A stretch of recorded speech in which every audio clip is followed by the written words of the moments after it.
years. The following program is paid for by Barbara Arnwine. The topics, views, and opinions expressed on the air and via All Igniting Change with Barbara Arnwine, platforms by host Barbara Arnwine Esquire, guests, and supporters are their own and are independent of any organization, entity. Nothing said on the show or any of its platforms constitutes a client-attorney relationship or serves as legal advice, counsel. No liability, explicit or implied, shall be extended to Igniting Change, its platforms, or the show's host. It's time now for Igniting Change, a weekly provocative and empowering program where you, the listener, can ignite change. Now here's your host, Barbara Arnwine. Get up, stand up. Good afternoon, Stand up for your everyone. right. Welcome.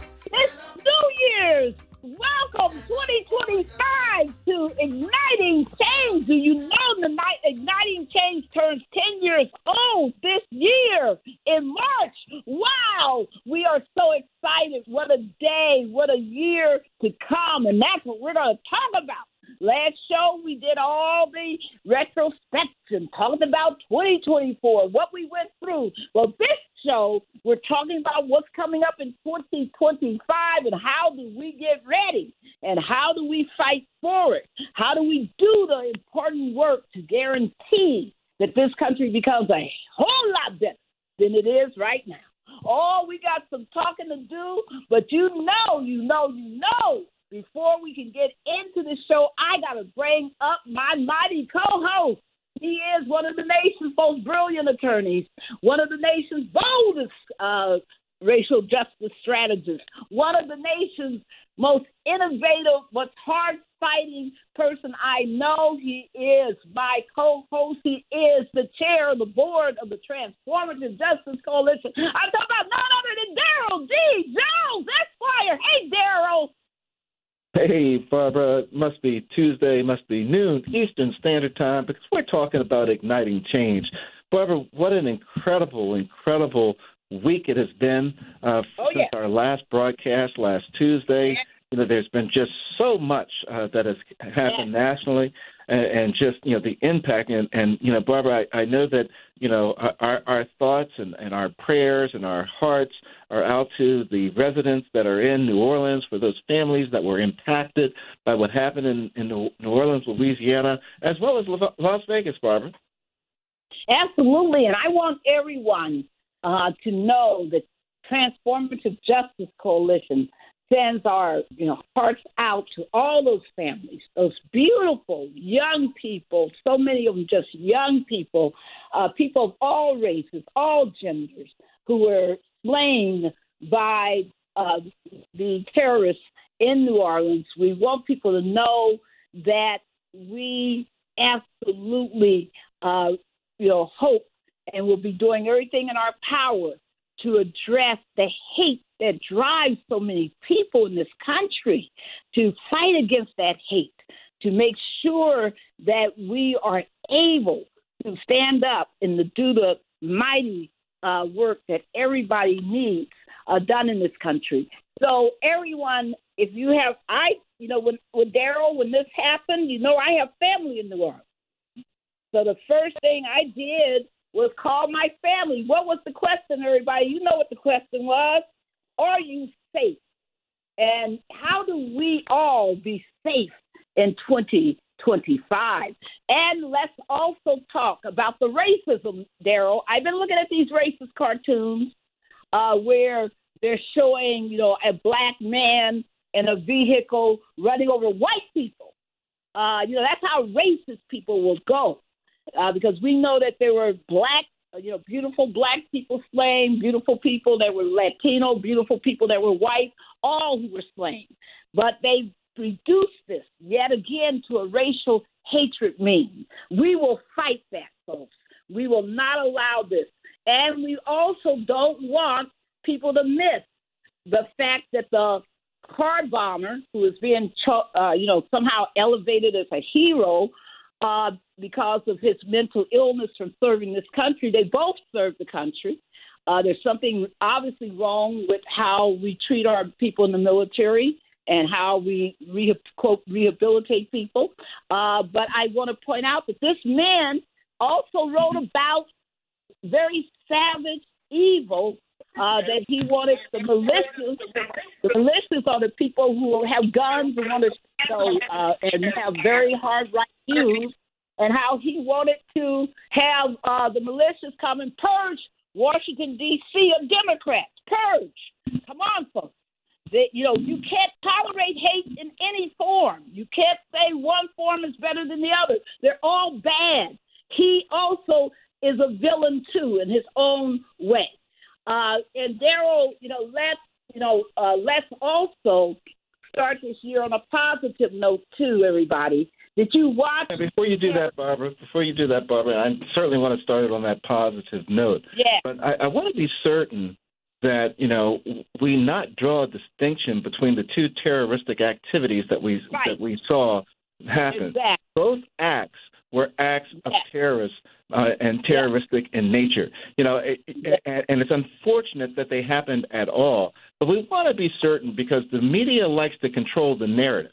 And while it will call the New Orleans person, the military person that served in New Orleans, a terrorist, it is slow to refer to the white man that was in the military and had served and did that terroristic act as a terrorist. So we want to be certain that we're controlling the narrative and understand that both of these were acts of terrorism, and let's not let anyone separate us from the reality of what happened and the horrific actions that occurred in both of those states and both of those cities, Barbara.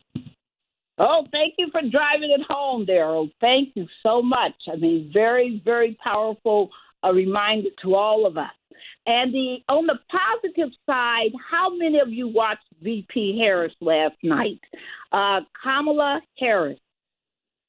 Whoa, over the last 2 days, she has helped to swear in new senators, even though one senator's husband had the nerve to try to slight her, act like he was too good to shake her hand. That's the kind of vicious racism. That's who you're putting in office, people. We need to understand that. But in addition, yesterday, she had to preside. She had to do what Trump tried to stop Mike Pence from doing, and that is to preside over the transfer of power, to acknowledge that there is a new president-elect, to acknowledge that person got all the votes that were needed to be the president. And she did that even as she had to acknowledge her own defeat. And what did she do, Daryl? She did it with grace, poise, and with a determination, a love of our democracy. Give Harris, VP Harris, the person of the year, the person of the week, the person of the start of 2025 award. Thank you for everything that you embody, VP Harris. Yeah, you're absolutely right on that, Barbara. And I tell you, there's a point in time where we as Americans have got to stand up, whether or not we agree with all the policy decisions that folks are implementing. But we as Americans have got to stand united and be respectful of the offices to which people have been elected. Vice President Harris was serving as the Vice President of the United States when Senator Deb Fisher, the senator-elect out of Nebraska, went through the line to do the swearing in, and her husband, Nebraska Republican Senator-elect husband, Bruce Fisher, call him out by name, Bruce Fisher, decided to do the ultimate snub and not raise his hand to shake the extended hand of Vice President Harris.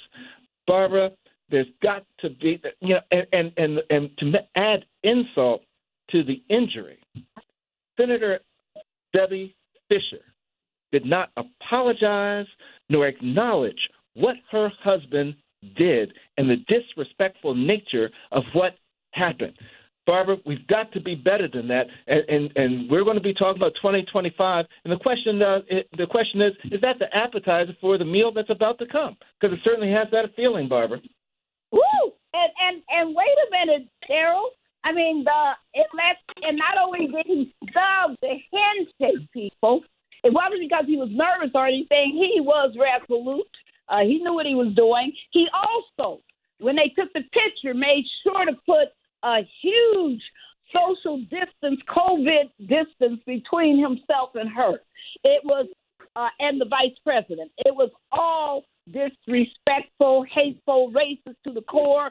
Come on, folks, let's call it out. Let's be clear who we're dealing with in this nation. These are people holding power, making decisions over our lives, and they're being driven by these kinds of ideologies.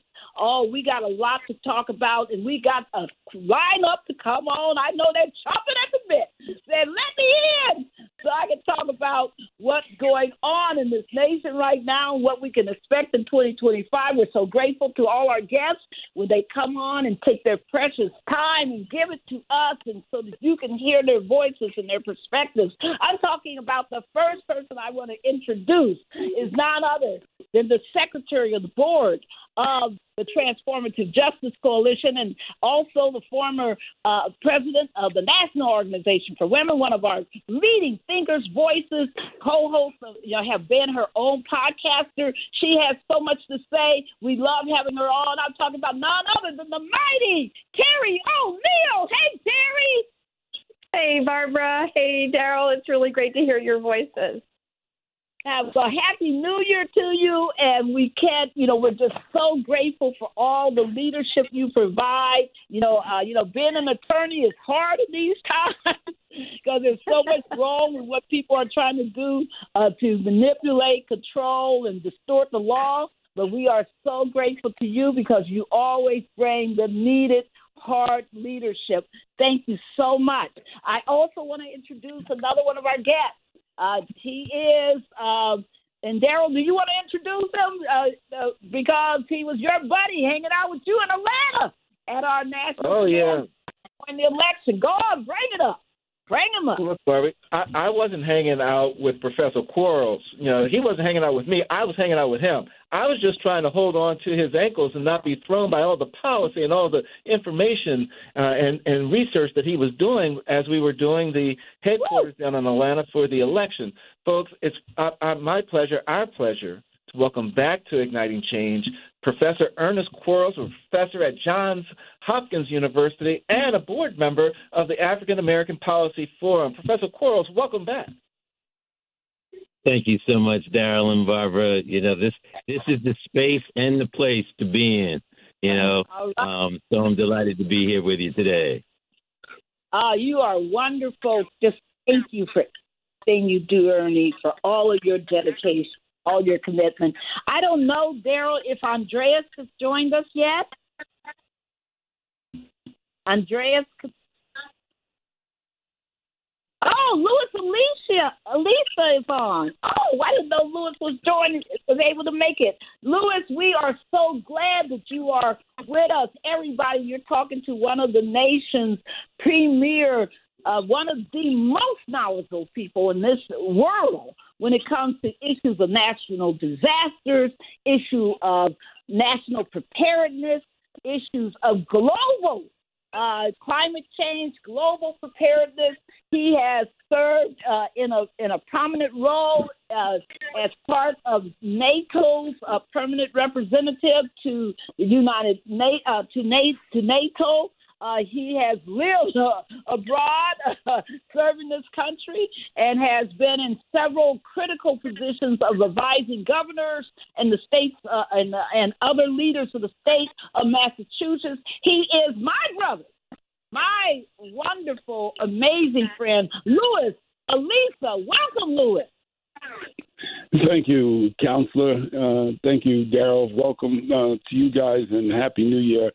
I'm so grateful to be here. And I just want to make one note. I don't want to get too far. The man who decided to create the terrorist act in in Las Vegas. He is an active duty military person, active duty. He's not retired. And so they can't link him to Al-Qaeda, and ISIS, but he's an active duty, and they both come from the same fort. So I want to leave that with you guys to think what's going on, where's the trigger, because that's too much of a coincidence. So let's move on from there. Good morning. I'm glad you raised that, because one thing I want everybody to know is, not only was he